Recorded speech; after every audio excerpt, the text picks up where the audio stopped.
Hey, what's up, my construction entrepreneurs? Tyrone Jones here. So, what does it take to be successful as a contractor? You get your license, right? You've been doing small odds and end jobs, kind of, just putting in the work, making a little bit of money. You get your license, and you're like, hey, I need to truly make this happen. Okay, so what do you need to do to truly make it happen? What do you need to do? One, you need to find out what type of work you're going to do. What is going to be your go-to type of work? It's going to be restoration. It's going to be remodeling. It's going to be flooring for apartments. It's going to be commercial flooring. It's going to be public works. Like what do you want to do? And of course, we figure out what we want to do, and then we work backwards from there, right? So figuring out what you want to do and get good at that. Get good at it. Okay? Figure out everything you need to do to bid or to have that type of work. Everything. What type of materials you need pricing on. That way you get it down to the point where you're estimating it fast, you're doing it fast, and you're the go-to contractor for that work. What makes it hard for us out there is we get out there and we're doing drywall, we're doing flooring, we're doing electrical, we're doing plumbing, and we get to doing all these other trades instead of just honing in and doing what we're good at, getting out of there and doing the next job. I don't mind doing other trades, but when we're doing them ourselves, instead of hiring that person that does that trade so they could get in and get out, we bog ourselves down with, basically having guys that are jack of all trades and a master of none. And what happens is that you find a lot of the team that you have is jacking up more work than you're acing.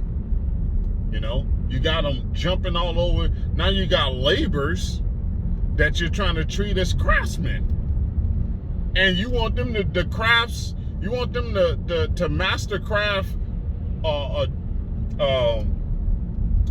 wood frame wall with drywall this day, a metal stud wall with drywall another day. You want them to mud, tape, texture, and paint, and then do the roof, right? And you find yourself jacking up jobs. You find yourself not doing well. You find yourself running over on time. But what if we tackled a task? What if we tackled the work, just the work that we were really good at? What if we tackled that? Got in and got out and got paid. And then we jump to the next job. I think a lot of times we take on so many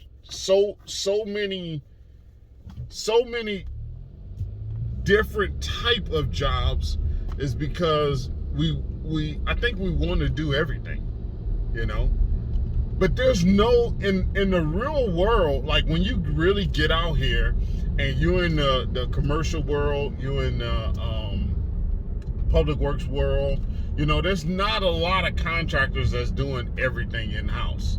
There's contractors that do, one or two things and then sub out the rest. There's contractors, especially when you're doing large type jobs. It's very hard to keep a professional, experienced tradesman of every trade employed all the time. So you'll see a lot of contractors selecting one or two trades to do in-house, and then they sub out the rest of the work that they're doing, or they may even select one trade to do in-house and sub out the rest of the work to do the work. So I'm not saying that you shouldn't get to work. I'm just saying you might want to tighten up your crew to decide a trade or a craft to tackle, to go after, to put all your manpower on, to be good at. You can still bid on the other work. Just have those tradesmen come in, those master crafts or those master tradesmen come in and blow it out. Sit, have them come in there, blow it out, get a price from them, and then you move on. And then before you know it, you're moving on to the next job. And then you're getting paid from the work that you're doing in-house, plus the work that you're paying others to do as if you're already doing it in-house, but it's subbed out. You get a percentage on that as well. You just have to figure out what percentage you want to make for those subcontractors. Okay? So, figuring out what you want to go after, what you want to do, how you want to do the work, and then going after that and focusing on that work. That's how you make it in this game. Trying to be a jack of all trades in-house, trying to find people because you didn't keep the group of guys that you first had that were really good. You couldn't keep them busy, couldn't keep them employed, so they went somewhere else. You land another job similar to that job, and now you're looking for that good crew that you could not keep employed. So now you're bringing on a new crew that you have no idea what they can do. They get out there, screw things up. It happens. They get out there, screw things up. You let go 3 of those out of 5, bring on 2 other guys. Now they don't get along. One guy not showing up now because they mad at each other, right? Don't even know each other. Now you're dealing with that. Now you're down to a 3-man crew. You're down to a 3-man crew. It's a mess. Trying to really piece together work like that, it just drives you insane. I did it for years, to where I didn't turn down anything. I didn't turn down not a lick of work. I went for it all.